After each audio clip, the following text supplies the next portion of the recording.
दोस्तों આગળ વધીએ પહેલાં સબસ્ક્રાઇબ બટન જરૂરથી દબાવો અને હા બેલ બટન પણ દબાવો જેથી દરેક વિડીયો જલ્દી મળી શકે।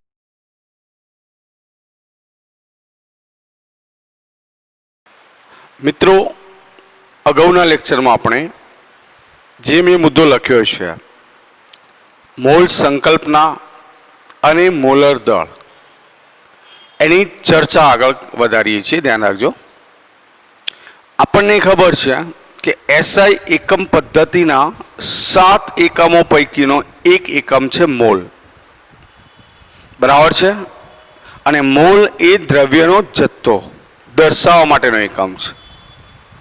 આપણને ખબર છે કે પદાર્થનું મોટાભાગે પ્રયોગશાળામાં વજન શામાં લે છે? ગ્રામ કે મિલીગ્રામમાં, કોઈ પણ પદાર્થનું વજન।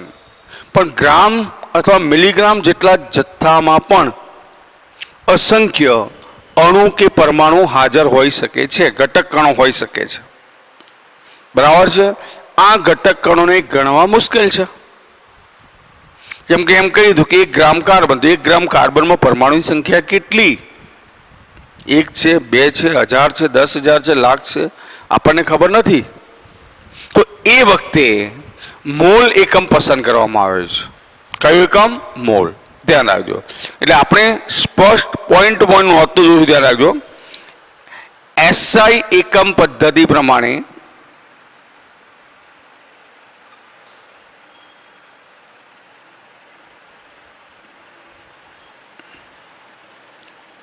મોલ એ પદાર્થનો જથ્થો દર્શાવવા માટેનો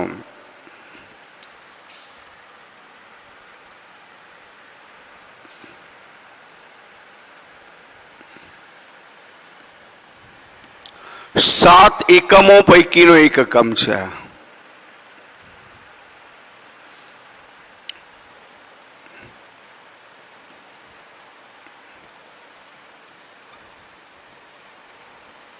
બરાબર છે।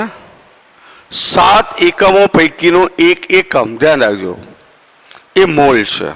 આપણને મેં હમણાં કહ્યું એમ કે અલ્પ પ્રમાણ ધરાવતા પદાર્થમાં પણ ધ્યાન રાખજો, અલ્પ પ્રમાણ ધરાવતા પદાર્થમાં પણ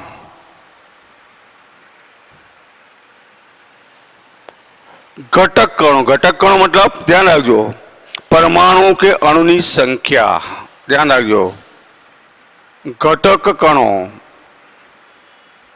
એટલે કે અણુ કે પરમાણુની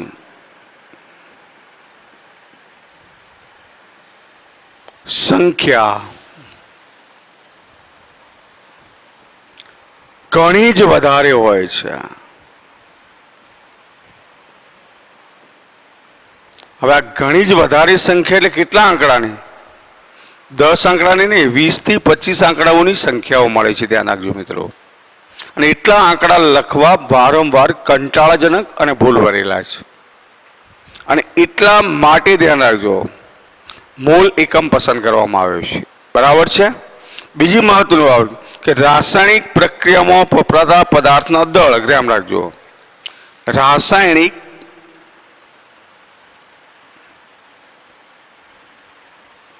પ્રક્રિયાઓમાં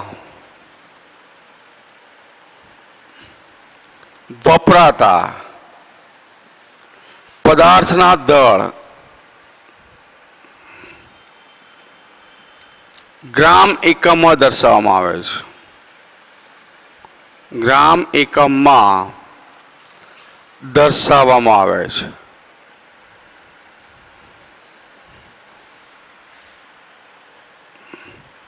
કયા એકમો કહ્યું? ગ્રામ એકમો, બરાબર છે। પરંતુ આ જથ્થામાં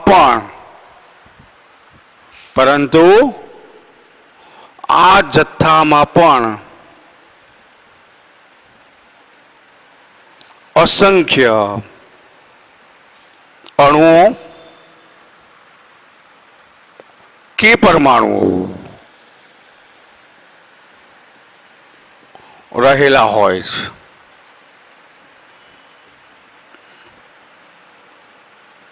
બરાબર છે, ધ્યાન રાખજો।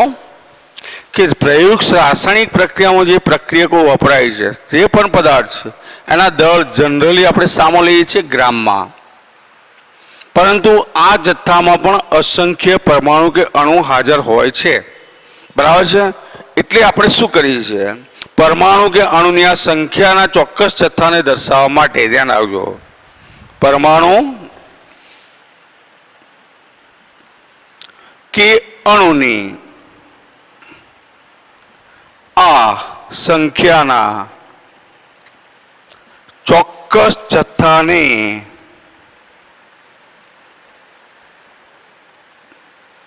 દર્શાવવા માટે મોલ એકમ પસંદ કરવામાં આવે છે.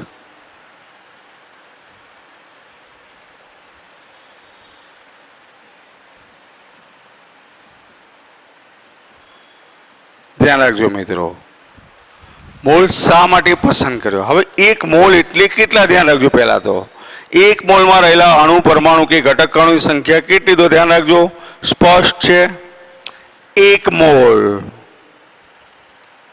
અણુમાં રહેલા, એક મોલ કોઈ પણ પદાર્થ લઈ, એક મોલ ધ્યાન રાખજે માં રહેલા અણુ, પરમાણુ કે આયનની સંખ્યા, એક મોલમાં રહેલા અણુ, પરમાણુ કે ઘટક કણોની સંખ્યા.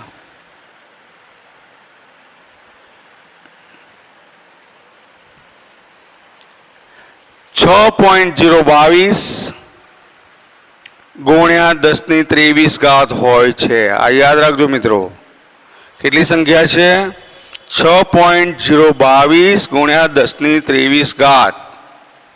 એક મોલ આવે એટલે આટલી સંખ્યા હોય ને હોય જ, આટલું મગજમાં રાખી દો, ધ્યાન રાખજો, બરાબર છે. હવે આ સંખ્યા લાવ્યા ક્યાંથી? તો ધ્યાન રાખજો, કાર્બન 12, કાર્બનના સમસ્થાનિકો મેં તમને કહ્યા હતા આગળ, C12 છે, C13 છે, C14 છે. આ પૈકી C12 જે છે, ધ્યાન રાખજો, એમાં રહેલા પરમાણુની સંખ્યા આટલી ગણી દીધી છે, બરાબર છે. 12 ગ્રામ કાર્બન, કેટલા ગ્રામ કાર્બન, કેટલા ગ્રામ લીધું? 12 ગ્રામ કાર્બન ના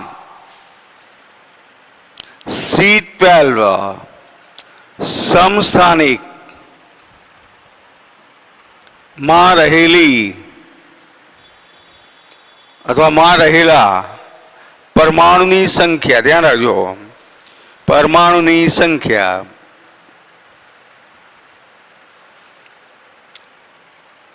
6.022 ગુણ્યા 10⁻23 ને પ્રમાણિત ગણી, એને જ પ્રમાણિત ગણીને, ધ્યાન રાખજો,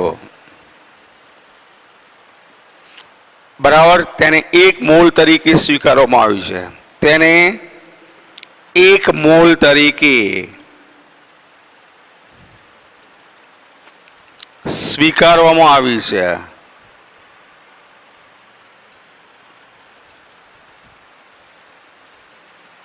મતલબ કે 12 ગ્રામ કાર્બન શબ્દ વપરાય તો એનો મતલબ કેટલી સંખ્યા છે? 6.022 ગુણ્યા 10⁻23. અને આ સંખ્યાને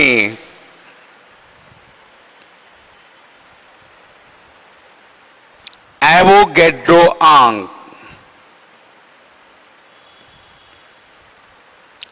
NE નંબર ઓફ એવોગેડ્રો કહે છે. હવે મિત્રો આપણો પ્રશ્ન એ છે, ધ્યાન રાખજો, પોઈન્ટ ટુ મેટર ફટાફટ હું ચર્ચા કરું છું, ધ્યાન રાખજો. પહેલા જે લખ્યા છે મુદ્દા ફરીથી સમજી લો કે SI એકમ પદ્ધતિ પ્રમાણે પાયાના જે 7 એકમો પૈકીનો એક એકમ છે મોલ, જે દ્રવ્યનો જથ્થો માટે દર્શાવવા માટે વપરાય છે. આપણને ખબર છે કે રાસાયણિક વિજ્ઞાનની પ્રયોગશાળાની અંદર પદાર્થનો જથ્થો આપણે ગ્રામમાં લઈએ છીએ, પણ ગ્રામ જેટલા જથ્થામાં પણ અણુ, પરમાણુ કે આયનની સંખ્યા ખૂબ જ વધારે હોય, જે ગણવી આપણા માટે મુશ્કેલ છે, અને એટલે મોલ એકમ પસંદ કરવામાં આવે છે. મોલ શબ્દ લાવીએ છીએ કોના આધારે? તો કાર્બનનો સમસ્થાનિક C12, એનું 12 ગ્રામ વજન ગણ્યું, અને 12 ગ્રામની અંદર રહેલા કાર્બન પરમાણુની સંખ્યા 6.022 ગુણ્યા 10⁻23 છે. અને એને પ્રમાણિત ગણી અને એને મોલ તરીકે સ્વીકારવામાં આવી છે એ સંખ્યાને નંબર ઓફ એવોગેડ્રો. બરાબર છે. હવે આ લાવ્યા ક્યાંથી? તો આપણને ખબર છે કે પદાર્થનું દળ માપવું છે અથવા પરમાણુનું દળ માપવા માટે, પરમાણુય દળ માપવા માટેનું સાધન કયું હતું મિત્રો? તો દ્રવ્યમાન સ્પેક્ટ્રોમીટર હતું. કયું હતું? દ્રવ્યમાન સ્પેક્ટ્રોમીટર. તો દ્રવ્યમાન સ્પેક્ટ્રોમીટર વડે જો કાર્બનનું દળ માપવામાં આવે તો ધ્યાન રાખજો, તો C12 ના એક પરમાણુનું દળ, C12 ના એક પરમાણુનું દળ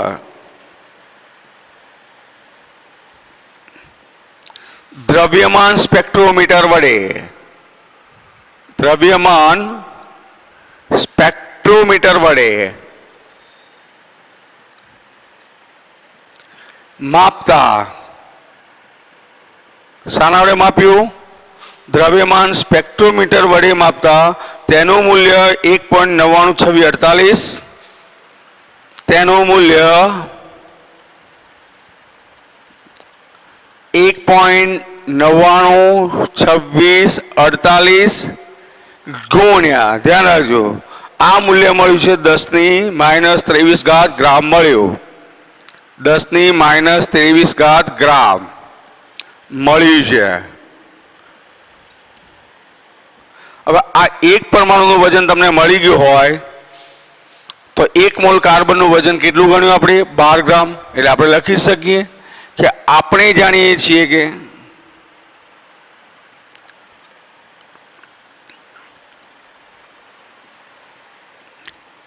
કે એક મોલ કાર્બનનું દળ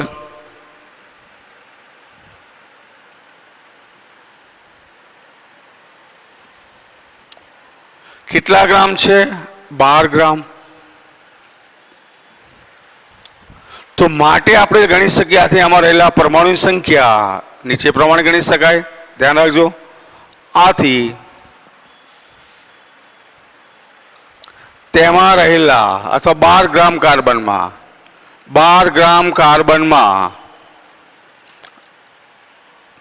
રહેલા પરમાણુની સંખ્યા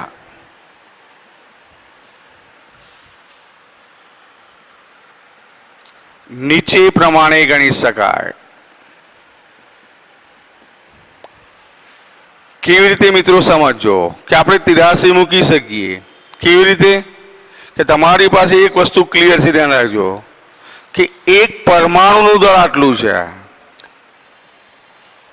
બરાબર છે. 12 ગ્રામનું કેટલું? તો સીધી વાત છે કે આટલા ગ્રામ એટલે એક કાર્બન, તો 12 કેટલા? તો આપણે 83 મૂકી શકીએ કે 1.992648 ગુણ્યા 10⁻23 ગ્રામ બરાબર એક કાર્બન પરમાણુ.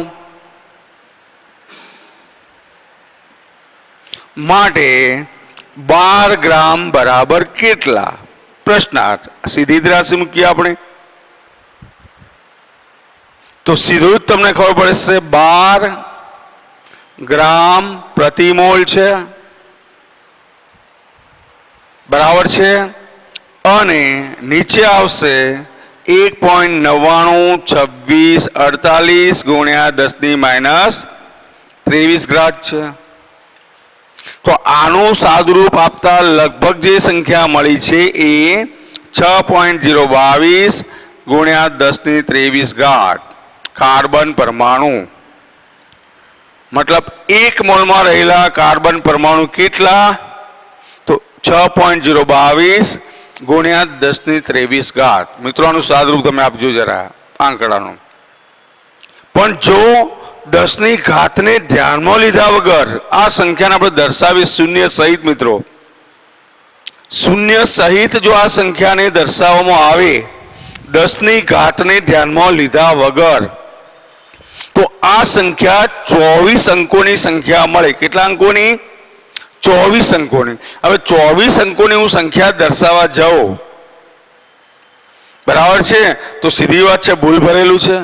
એકાદ અંક ભૂલી જઈએ, એકાદ અંક વધી જાય, એકાદ શૂન્ય ઘટી જાય, ખબર પડે છે? અથવા એકાદ 2 શૂન્ય વધી કે ઘટી જાય જે વ્યાજબી નથી. અને એટલે આપણે પદાર્થનું જે દળ છે એ ભલે ગ્રામ એકમમાં દર્શાવતા, પણ આણ્વીય દળ કે પરમાણ્વીય દળ જેટલું દળ લઈએ ત્યારે એમાં રહેલા ઘટક કણોની સંખ્યા 6.022 ગુણ્યા 10⁻23 છે. આના ઉપરથી તમને એક વસ્તુ ક્લિયર થઈ ગઈ કે આ સંખ્યા એટલે કેટલા મોલ? 1 મોલ. કેટલા મોલ થયા? 1 મોલ. અને એટલે આના ઉપરથી મારે લખવું છે તો ધ્યાન રાખજો, આગળનો મુદ્દો હું લખું છું કે આમ 1 મોલ હાઇડ્રોજન H2 બોલવું તો 1 મોલ H2 એટલે કેટલા અણુ? તો સીધી વાત છે કે 6.022 ગુણ્યા 10⁻23 બરાબર છે. એટલે સીધી વાત છે, ધ્યાન રાખજો. આમ 1 મોલ પાણીના અણુ બરાબરમાં લખવા શું લખા કે 6.022 ગુણ્યા 10⁻23 પાણીના અણુ.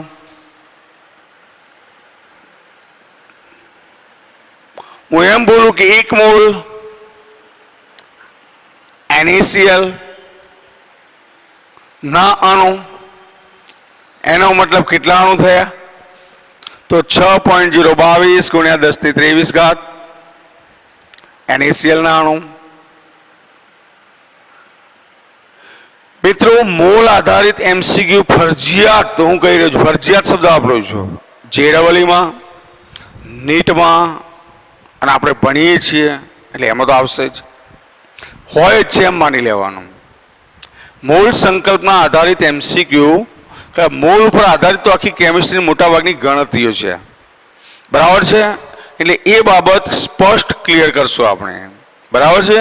મોલની ગણતરી તમારે કરવી છે, બરાબર છે. તો મોલનું ગણતરી માટેનું સૂત્ર લખવું, ધ્યાન રાખજો. મોલની ગણતરી માટેનું સૂત્ર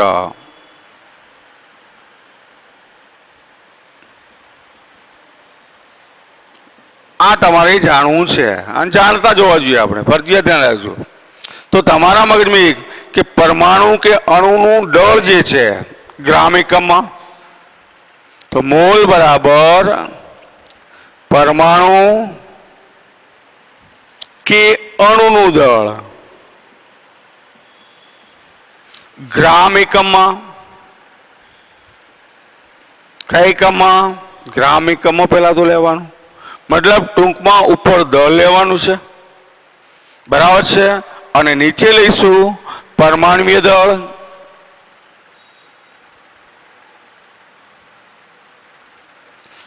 કે આણ્વીય દળ. ગ્રામ ઇન્ટુ મોલ ઇન્વર્સ એકમમાં.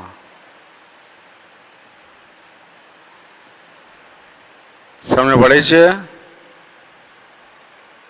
પરમાણુ કે અણુનું દળ ગ્રામ એકમમાં, છેદમાં પરમાણ્વીય દળ કે આણ્વીય દળ ગ્રામ ઇન્ટુ મોલ એકમમાં. ટૂંકમાં જે પદાર્થનું દળ ગણું છે દળ લો અને એનું આણ્વીય દળ લો.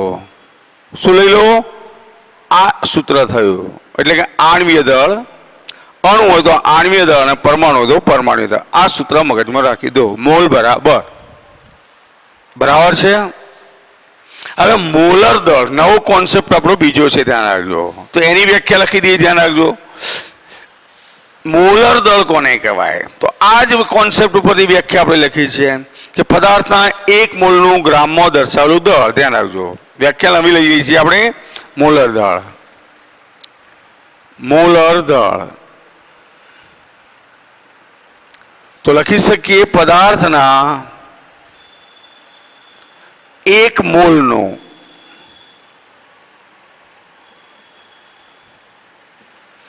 ગ્રામમાં દર્શાવેલું દળ.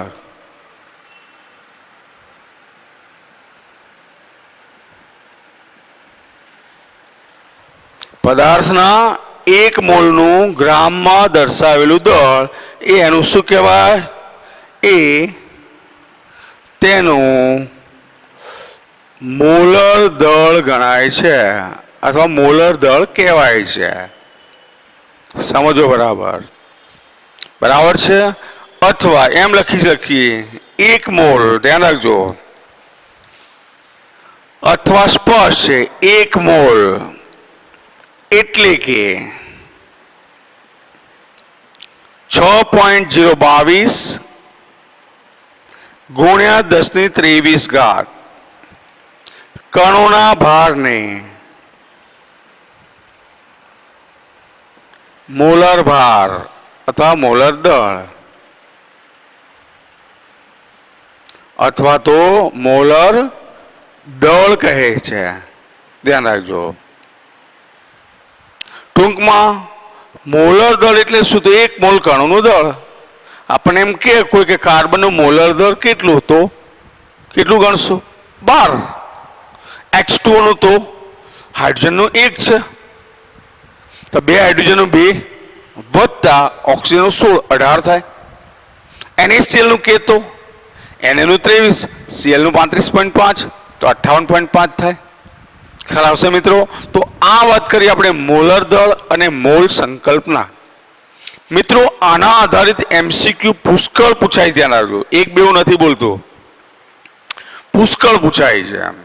હવે એમાંથી અમુક આપણે સોલ્વ કરી છે, 1-2 હું લખું છું, ધ્યાન રાખજો, અને આપણે સોલ્વ પણ કરીએ, ધ્યાન રાખજો. એટલે તમારા મગજમાં બેસશે, ધ્યાન રાખજો. તમને માનો કે એક પ્રશ્ન પૂછ્યો છે, MCQ જો લખું છું મિત્રો, ધ્યાન રાખજો. એ MCQ આપણે સોલ્વ કરીએ છીએ. પહેલા તમને એમ પ્રશ્ન પૂછ્યો, માની લો કે પાણીના એક અણુનું દળ ખાલી જગ્યા ગ્રામ થાય. પ્રશ્ન છે, ધ્યાન રાખજો, આપણો MCQ છે. પાણીના એક અણુનું દળ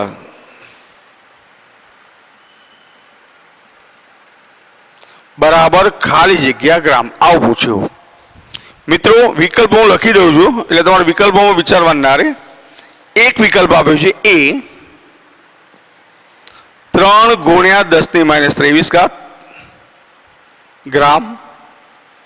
બી વિકલ્પ તમને આપેલો છે 18 ગ્રામ.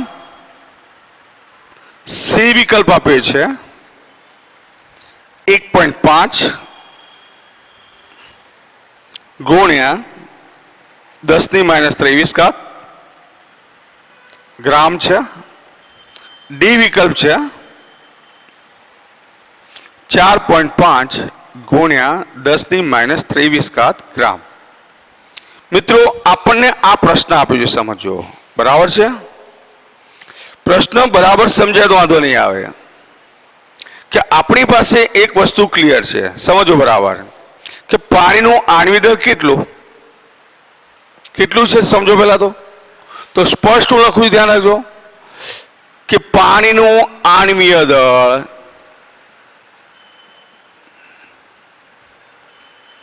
બરાબર 18 ગ્રામ ઇન્ટુ મોલ ઇનવર્સ. આ પાણીનું દળ છે. બરાબર છે? આણ્વીય દળ, સોરી. હવે તમને ખબર છે, ધ્યાન રાખજો. હવે 1 મોલ પાણી મતલબ કેટલા અણુ? ધ્યાન રાખજો, આપણે સ્પષ્ટ લખી શકીએ કે હવે 1 મોલ પાણી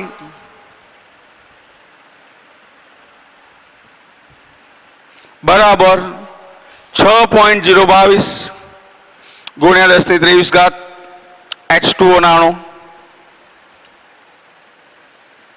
અને બરાબર આપણે લખી શકીએ 18 ગ્રામ. કેટલા ગ્રામ છે? તો સીધી વાત છે, ધ્યાન રાખજો, કે પાણીના એક અણુનું દળ માંગ્યું છે. કેટલા અણુ? 1. તો આપણે સીધી રાશિ મૂકી શકીએ કે 18 ગ્રામ જે છે એ વજન કેટલાનું છે? આટલાનું છે. તો લખી શકાય કે 6.83 મૂકી દઈએ કે 6.022 ગુણ્યા 10⁻23 ઘાત H2 ના અણુ અથવા H2O ના અણુ બરાબર 18 ગ્રામ. ખરા કે નહીં? તો માટે એક H2O નો અણુ બરાબર કેટલા ગ્રામ? તો બરાબર તમે ગણતરી કરશો તો 1 ગુણ્યા 18 એટલે કે 18 ભાગ્યા 6.022 ગુણ્યા 10⁻23 ઘાત. થાય કે ના થાય? કેટલું થશે? બરાબર. અને એટલે લગભગ જે દળ આવશે કેટલું આવશે મિત્રો? તો તો 18 ભાગ્યા 6 એટલે લગભગ 3, તો લગભગ 3 ગુણ્યા 10 ની કેટલી ઘાત આવશે? સોરી 23 ઘાત હતું, તો ઉપર જશે તો -23 થશે કે નહીં? તો આટલા ગ્રામ થાય. તો એક પાણીના અણુ દળ છે. હવે મિત્રો ઘણીવાર એમ પણ તમને પૂછે કે 1 લીટર પાણી એટલે કેટલા મોલ પાણી? 1 લીટર પાણી, હું બોલું છું ધ્યાન રાખજો, હું લખતો નથી આ મુદ્દો. 1 લીટર પાણી તો કેટલા મોલ પાણી? તો તમારા મગજમાં એક વસ્તુ ક્લિયર કરો, 1 લીટર એટલે 100 ml અરે 1000 ml થાય, અને પાણી માટે ઘનતા એક જ છે, એટલે દળ બરાબર કદ, એટલે 1000 ગ્રામ પાણી. 1000 ગ્રામ ભાગ્યા 18 કરી નાખો આણ્વિક દળ, એટલે તમને મોલ મળી જાય 55.55. અને એની સંખ્યા ગણવી હોય તો એવોગેડ્રો અંક વડે તમે ગુણી શકો છો. બરાબર છે મિત્રો? એવો જ એક બીજો MCQ તમને શીખવાડું છું, ધ્યાન રાખજો, એટલે તમારા મગજમાં પ્રશ્નો ક્લિયર થતા જાય. તો બીજો એક પ્રશ્ન લખું છું મિત્રો, અને એ પ્રશ્ન પણ બરાબર સમજીશું આપણે. કે દાખલા કે તમને આવો પ્રશ્ન પૂછ્યો છે, સમજો કે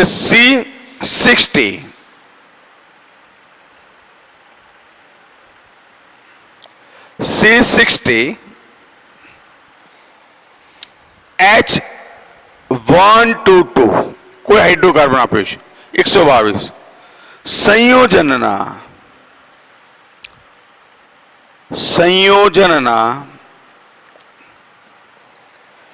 એક અણુનું વજન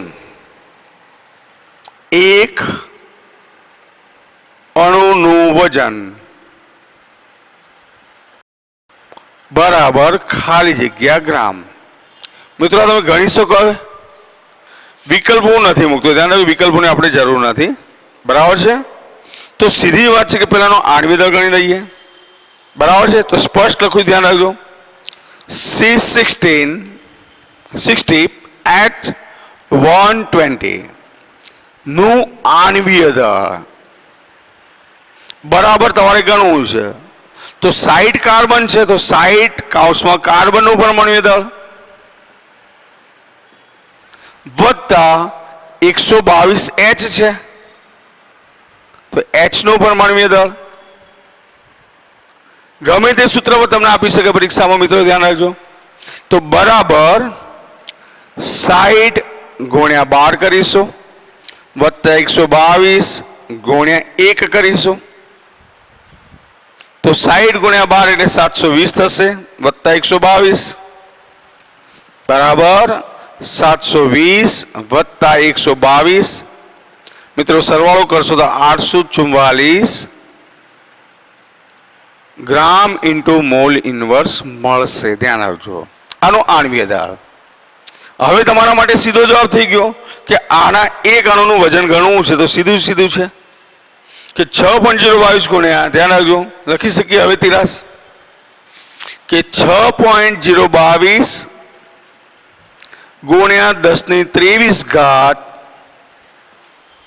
C60 H122 બરાબર છે? સમજ પડે છે? નું દળ બરાબર 844 ગ્રામ. માટે એક C60 H122 નું દળ બરાબર પ્રશ્નાર્થ.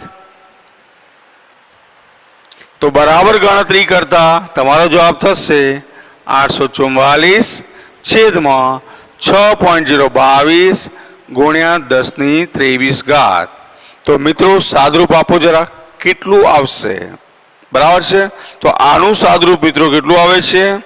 તો 1.4 ગુણ્યા 10⁻21 ઘાત. આટલા ગ્રામ આવે. બરાબર છે મિત્રો? તો મિત્રો આવા તો કેટલાય પ્રશ્નો બનવાના છે, ધ્યાન રાખજો. બરાબર છે? આવા તો કેટલાય પ્રશ્નો બનવાના છે, બની શકશે. બરાબર? વિકલ્પો શું આપે છે એ મગજમાં, આપણી ગણતરી પરફેક્ટ રાખશો. બરાબર છે? એક બીજો એક સામાન્ય પ્રશ્ન લઈ લઉં છું, પછી આગળના મુદ્દામાં જઈએ. બીજા MCQ આપણે પછી સોલ્વ કરીશું. કે આપણો એક સાદામાં સાદો પ્રશ્ન લખું છું કે તમને એમ પ્રશ્ન પૂછ્યો કે 1 લીટર પાણીમાં પાણીના અણુની સંખ્યા કેટલી? બરાબર છે. એમસીક્યુ લખું છું. 1 લીટર પાણીમાં રહેલા પાણીના અણુની સંખ્યા કેટલી? અથવા અણુની સંખ્યા બરાબર ખાલી જગ્યા. મિત્રો આવા કેટલાય પ્રશ્નો વાંચો, વારંવાર કહી રહ્યો છું અને તમારા વિચારવાના છે. બરાબર છે. તો 1 લીટર પાણીના અણુની સંખ્યા તમે ગણવા જાઓ તો તમને ક્લિયર હોવું જોઈએ પહેલા તો કે 1 લીટર પાણી એનો મતલબ કેટલું? 1 કિલોગ્રામ પાણી થવાનું. કેટલું થવાનું? 1 કિલોગ્રામ. બરાબર છે. એટલે સીધું આપણે લખી શકવાના છે કે 1 લીટર પાણી જે છે એટલે બરાબર છે. ધ્યાન રાખજો, હું સીધું ગણતરી મૂકું છું. 1 લીટર H2O બરાબર 1000 ml H2O અને બરાબર 1000 ગ્રામ H2O. કેમ? તો લખી શકીએ કે H2O માટે ઘનતા બરાબર 1 ગ્રામ પ્રતિ ml છે. બરાબર છે. હવે ઘનતા 1 હોય તો દળ એ જ કદ હોય કે ના હોય? કારણ કે આપણું ઘનતાનું સૂત્ર શું મિત્રો? તો ઘનતા બરાબર દળ ભાગ્યા કદ. જો આ ગ્રામમાં હોય તો આ ml માં હોય. હવે ઘનતા જો 1 હોય તો દળ બરાબર કદ થાય કે ના થાય? એટલે મૂકી દીધું. તો સીધી વાત છે હવે કે પાણીનું આણ્વીય દળ તો લખી શકીએ કે H2O નું આણ્વીય દળ બરાબર 18 ગ્રામ છે ઇન્ટુ મોલ ઇન્વર્સ છે.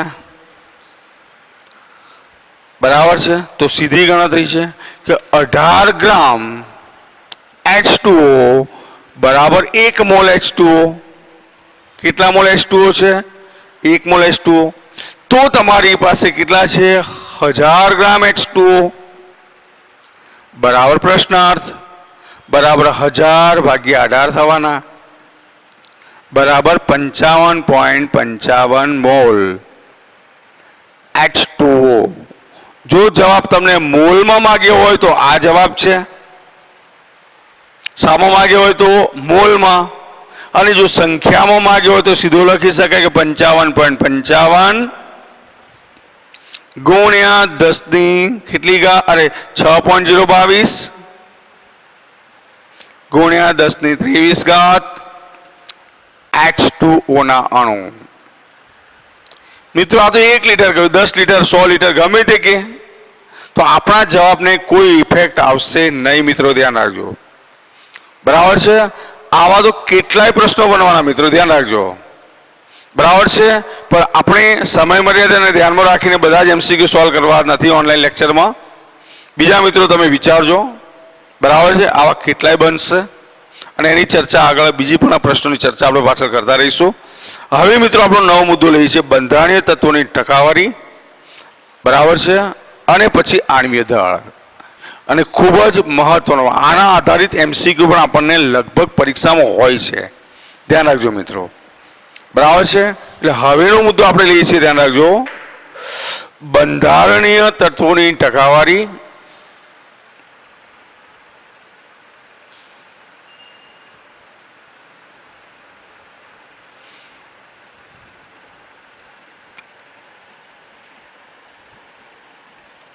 બરાબર છે. અને આણ્વીય સૂત્ર ધ્યાન રાખજો.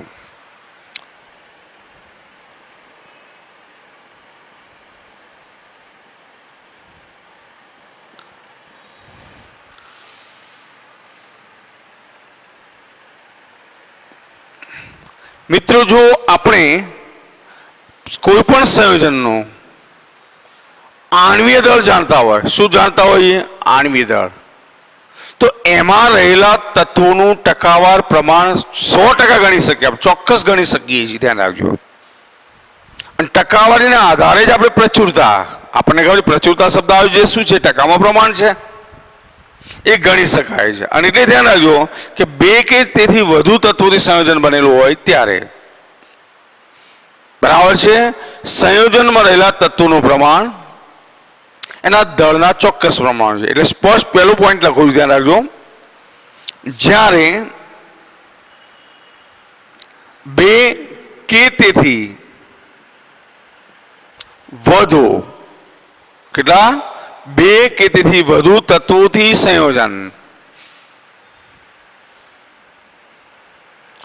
સંયોજન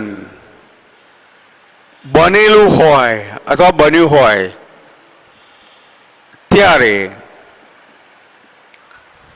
સંયોજનનું જે દળ છે અથવા સંયોજન બનેલા તત્વોનું પ્રમાણ ધ્યાન રાખજો. ત્યારે સંયોજનમાં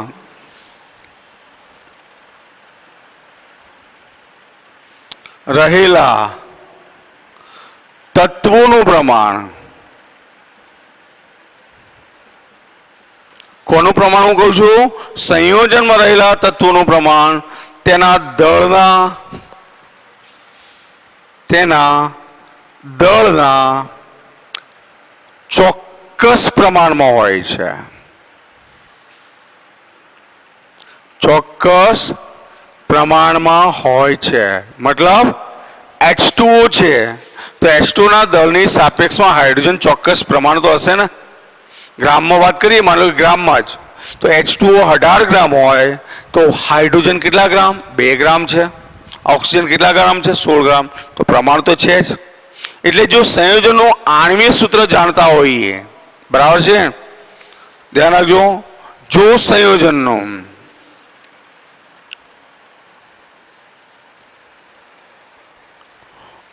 આણ્વિય સૂત્ર જાણતા હોઈએ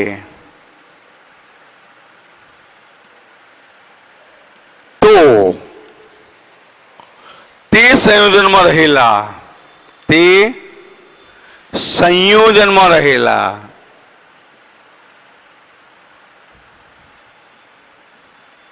તત્વોનું ટકાવાર પ્રમાણ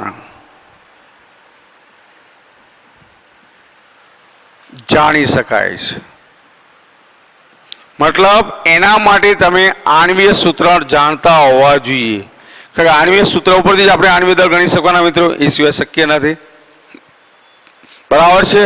અને તત્વોનું ટકાવાર દળ જે છે ધ્યાન રાખજો, એ જાણતા હોઈએ તો સંયોજનનું ધ્યાન રાખજો. જો તત્વોનું ટકાવાર દળ જાણતા હોઈએ, પ્રમાણ એટલે કે દળ જાણતા હોઈએ, આ પ્રમાણ જે લખ્યું છે મિત્રો એ ટકાવાર દળ છે, ધ્યાન રાખજો. બરાબર. જો સંયોજનનું ટકાવાર દળ જાણતા હોઈએ તો સંયોજનનું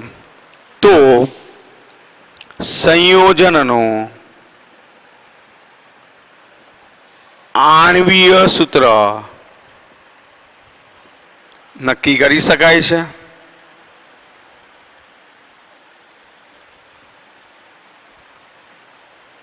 બરાબર છે. પણ એના માટે એક સૂત્ર લખું છું, ધ્યાન રાખજો, કે તત્વોની દળથી ટકાવારી, આ ચોક્કસ યાદ રાખજો, તત્વની દળથી ટકાવારી બરાબર શું લખશો? તો સંયોજનમાં તે તત્વનું દળ,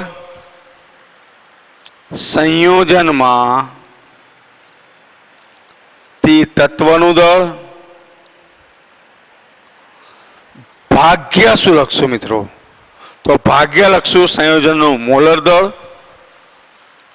સંયોજનનું મોલર દળ ગુણ્યા ટકાવારી છે એટલે 100 શોધીશું. બરાબર છે. તો આ સૂત્રનો ઉપયોગ કરી અને ચોક્કસ પ્રમાણે આપણે કોઈ પણ સંયોજનમાં, કોઈ પણ શબ્દ આપણું ધ્યાન રાખજો, પણ શરત શું છે? શું જાણતા હોઈએ આપણે? આણ્વિય સૂત્ર જાણતા હોઈએ તો ટકાવાર દળ ગણી શકાય. તો આણ્વિય દળ આવી ગયું, મોલર દળ આવી ગયો, ઉપર તત્વનું દળ આવી ગયું, ગુણ્યા 100 છે. બરાબર છે. દાખલા કે મારે H2O માટે આવું ગણતરી કરવી છે. બીજા MCQ આપણે કાલે જોઈશું મિત્રો, પણ આ સૂત્ર યાદ રાખી લો ખાલી, ખાસ મહત્વનું સૂત્ર આ છે. બરાબર છે. એક MCQ હું શીખવાડું છું અને એના આધારે પછી બીજા MCQ તમે વિચારજો. બરાબર. જેમ કે એક સાદી વાત કરું કે H2માં રહેલા તત્વનું ટકાવાર દળ ગણવું છે. શામાં? H2માં. H2માં રહેલા તત્વોનું ટકાવાર દળ. બરાબર છે. દળ ગણો આવું તમને કહ્યું તો સીધી વાત કે H2માં તત્વો કેટલા છે? 2, હાઇડ્રોજન ઓક્સિજન. હાઇડ્રોજન અને ઓક્સિજન. તો મારે પહેલા H નું ગણવું જોઈએ. તો H નું ટકાવાર દળ લઉં. દાખલા કે હું એમ કહું કે H નું ટકાવાર દળ, તો મારે શું લેવું પડે? સંયોજનમાં તે તત્વનું દળ. હવે સંયોજનમાં 2 તત્વ કેટલા છે? તો હાઇડ્રોજન 2 છે, તો 2 હાઇડ્રોજનનું દળ ગણવું પડશે. કેટલાનું? એટલે કે મારે લખવું પડશે 2 H નું દળ, એટલે કે H નું પરમાણુ દળ ગુણ્યા 100 છેદમાં આણ્વીય દળ. એટલે હું સીધું લખું તો ચાલે કે H નું 1 છે મિત્રો, આનું 18 છે. બરાબર. તો 2 ગુણ્યા 100 ભાગ્યા 18 એટલે લગભગ તમારો જવાબ આવશે 11.18%. કેટલા ટકા આવશે? 11.18%. એ તમારું O નું ટકાવાર દળ ગણું છે. O નું ટકાવાર દળ બરાબર ઓક્સિજન કેટલા છે? 1. તો 1 ગુણ્યા 16 કરવાના. ઓક્સિજનનું પરમાણુ દળ 16 છે. ગુણ્યા 100 કરી ભાગ્યા 18 કરી નાખીશ. તો મિત્રો એ જવાબ આવશે 88.78. 88.78. અને તમે આ બેનો સરવાળો કરશો તો સીધી વાત છે જવાબ 100 થશે. તો આ રીતે તત્વોનું ટકાવાર દળ મિત્રો ગણી શકાય છે. Okay, thanks.